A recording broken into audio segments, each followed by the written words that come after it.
안녕하세요, 여러분. 경제학장 박사입니다. 자, 우리 화폐금융론 정말 중요한 과목이죠. 그중에서도 오늘은 가장 현대적이면서도 어떻게 보면 가장 뜨거운 주제, 바로 비전통 쪽 통화 정책에 대해 이야기해 볼까 합니다. 2008년에 전 세계를 강타했던 금융위기, 그 거대한 폭풍 속에서 살아남기 위해 경제학자들이 꺼내든 비장의 카드, 이게 바로 오늘날 세계 경제를 이해하는 데 없어서는 안 될 핵심 열쇠거든요. 자, 그럼 저와 함께 그 문을 활짝 열어보시죠. 오늘 우리가 함께 탐험할 로드맵입니다. 먼저 중앙은행이 왜 이런 고민을 시작하게 됐는지 그 딜레마부터 살펴볼 거고요. 그리고 오늘의 주인공, 양적 완화가 대체 뭔지, 그 안에 숨겨진 세 가지 핵심 도구들을 하나씩 아주 자세하게 파헤쳐 볼 겁니다. 마지막으로 이 모든 것들이 우리에게 어떤 새로운 시각을 열어주는지 이야기하면서 마무리할게요. 아마 이 시간을 마치고 나면 신문에서 보던 복잡한 경제 용어들이 훨씬 더 명확하게 보일 겁니다. 모든 이야기의 시작은 바로 2008년입니다.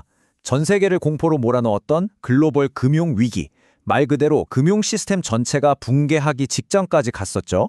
이때 중앙은행은 전통적인 무기, 그러니까 기준금리를 내리는 카드를 계속 썼어요. 계속 내리고 또 내리다 보니까 결국 금리가 0%에 도달해버린 겁니다. 뭐랄까, 쓸 수 있는 총알을 전부 다 써버린 상황이 된 거죠. 자, 바로 이 질문이 모든 논의의 출발점입니다. 여러분 한번 생각해 보세요. 전통적인 무기가 이제 더 이상 효과가 없어요. 금리를 더 내릴 수가 없으니까요. 그럼 중앙은행은 그냥 팔짱 끼고 경제가 무너지는 걸 지켜만 봐야 했을까요? 아니면 뭔가 다른 방법, 새로운 해법을 찾아야 했을까요? 이게 바로 당시 경제학자들이 마주했던 거대한 도전이었습니다. 자, 문제 상황은 명확해졌죠. 전통적인 방법이 막혔다는 거. 그럼 이 위기 앞에서 경제학자들은 어떤 해결책을 내놓았을까요? 네, 바로 양적 완화, 우리가 흔히 QE라고 부르는 아주 강력한 정책 도구가 이때의 역사에 등장하게 됩니다. 양적 완화, 이걸 많은 사람들이 그냥 중앙은행이 돈을 막 찍어내는 거라고 오해하는데요. 그건 절반만 맞는 얘기예요. 본질은 좀 더 정교합니다.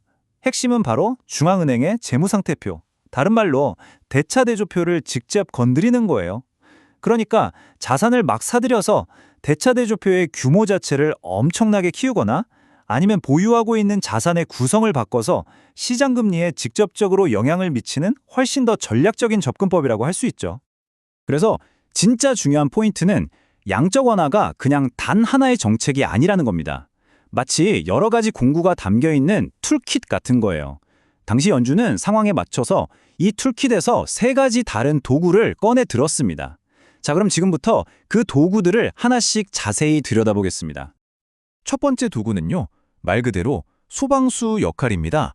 금융 시스템 전체가 불길에 휩싸여서 타오르는 그런 공황 상태에서 중앙은행이 최종 대부자로서 급한 불부터 끄는 거죠. 어떻게? 바로 긴급 유동성을 콸콸 공급해서요. 여기서 이런 질문이 나올 수 있어요. 교수님, 그냥 은행에만 돈 빌려주면 되는 거 아니에요? 좋은 질문입니다. 이 표를 한번 보시죠. 위기가 은행의 담벼락을 훌쩍 넘어버린 거예요.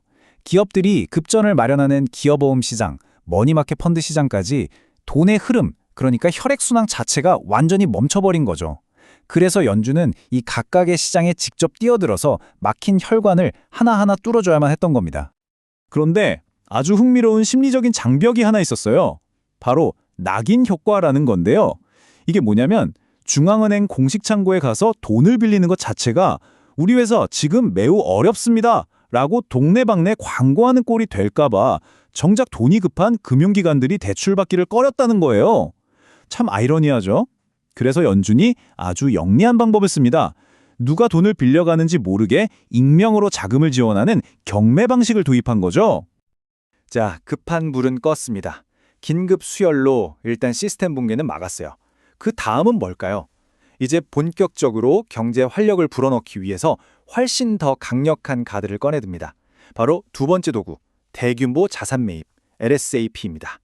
사실 우리가 흔히 양적 완화라고 할 때 떠올리는 정책의 핵심이 바로 이겁니다. 이 타임라인을 한번 보세요. 대규모 자산 매입이 그냥 한 번 하고 끝난 게 아니라는 걸 알 수 있죠. 2008년 말부터 시작해서 2014년까지 무려 6년에 걸쳐서 1차, 2차, 3차, 3번이나 진행된 장기 프로젝트였습니다. 한마디로 경제가 확실한 회복 궤도에 오를 때까지 연준이 정말 끈질기게 돈을 풀었다는 뜻이죠. 와, 그 규모는 정말 실로 엄청났습니다. 이 그래프를 좀 보세요. 1차, 2차, 3차에 걸쳐서 매입한 자산 규모가 수조 달러에 달해요. 정말 상상하기 힘든 천문학적인 액수죠. 이건 그만큼 당시 경제 상황이 얼마나 절박했는지, 그리고 연준이 경제를 살리기 위해 정말 전례 없는 규모의 유동성을 시장에 쏟아부었음을 보여주는 대목입니다.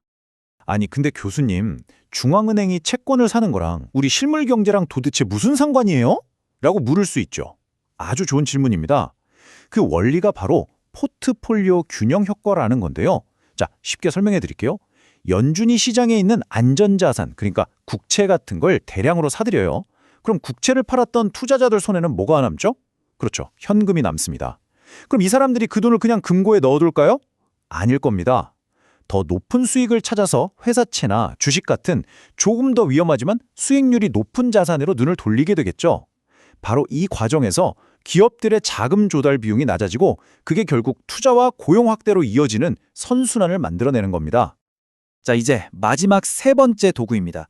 오퍼레이션 트위스트. 이건 앞서 봤던 대규모 자산 매입처럼 막대한 자금을 그냥 쏟아붓는 방식이 아니에요. 훨씬 더 정교하고 뭐랄까 섬세한 기술자 같은 접근법이라고 할 수 있습니다. 이 비교표를 보시면 LSA프와의 결정적인 차이가 한눈에 보입니다. 오퍼레이션 트위스트는 연준의 대차대조표 규모를 늘리지 않았어요. 대신 보유하고 있는 자산의 구성을 바꾼 겁니다. 어떻게? 자기가 갖고 있던 단기 국채를 파는 동시에 바로 그 돈으로 똑같은 금액의 장기 국채를 사들인 거죠. 이 정책의 목표는 아주 명확했습니다. 시중에 돈을 더 풀지는 않으면서 우리가 집 살 때 받는 주택담보대출이나 기업들이 공장 지을 때 받는 설비투자대출에 직접적인 영향을 주는 장기금리만 콕 집어서 낮추는 것. 바로 이게 목표였죠. 단기금리는 그대로 놔두면서 장기금리만 끌어내리는 그야말로 정밀 타격이라고 할 수 있겠습니다. 자, 그럼 오늘 함께 살펴본 이 복잡한 내용들을 한번 정리해 보겠습니다. 이 비통정적 통화 정책이라는 것들이 현대 경제 그리고 우리에게 어떤 의미를 갖는지 핵심만 다시 한번 짚어보도록 하죠. 오늘 내용의 핵심, 딱 이 세 가지로 요약할 수 있습니다. 첫째, 이제 제로금리는 더 이상 통화 정책의 끝이 아니다. 중앙은행에게는 대차대조표라는 또 다른 무기가 있다. 둘째, 양적 완화는 그냥 하나가 아니라 위기 대응용, 경기 부양용 등 상황에 맞게 꺼내 쓰는 정교한 툴킷이다. 그리고 마지막으로 이 모든 도구들은 결국 장기금리를 낮춰서 기업과 가게가 돈을 더 싸게 그리고 더 쉽게 빌릴 수 있도록 만들어주는 것을 목표로 한다는 점입니다.